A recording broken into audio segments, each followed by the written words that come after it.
Subject verb এগ্রিমেন্টের আরেকটি গুরুত্বপূর্ণ class দেখো।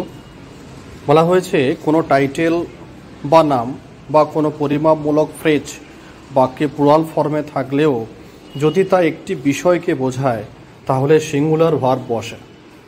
দেখো এক্সাম্পলগুলো দেখলেই বুঝতে পারবে। Star wars was a very successful film. Star wars একটি সফল চলচ্চিত্র হয়েছিল।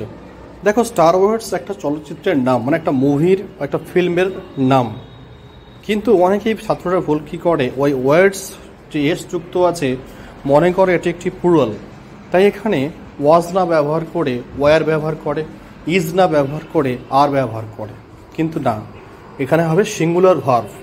অর্থাৎ যেহেতু একটি নির্দিষ্ট নামকে বোঝাচ্ছে সেই কারণে এখানে কিন্তু সিঙ্গুলার ভার্ব বসবে, সেই কারণে এখানে ওয়াজ ব্যবহার করা হয়েছে।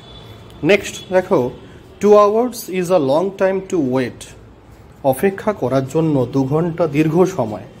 এখানে দেখো লং টাইম, দীর্ঘ সময়। এখানে দীর্ঘ সময় বলতে এই 2 ঘন্টাকেই বোঝানো হয়েছে। একটা নির্দিষ্ট সময়কে, সময়ের পরিমাপকে বোঝানো হয়েছে। তাই পরিমাপমূলক ফ্রেজ হলে এখানে কিন্তু সিঙ্গুলার ভার্ব বসবে, তাই এখানে দেখো ইজ ব্যবহার করা হয়েছে। 5 miles is too far to walk. হাঁটার পক্ষে 5 মাইল খুবই বেশি। দেখো একটা নির্দিষ্ট দূরত্বকে বোঝানো হয়েছে, অর্থাৎ পরিমাপমূলক ফ্রেজ, তাই এখানে দেখো সিঙ্গুলার ভার্ব ব্যবহার করা হয়েছে ইচ।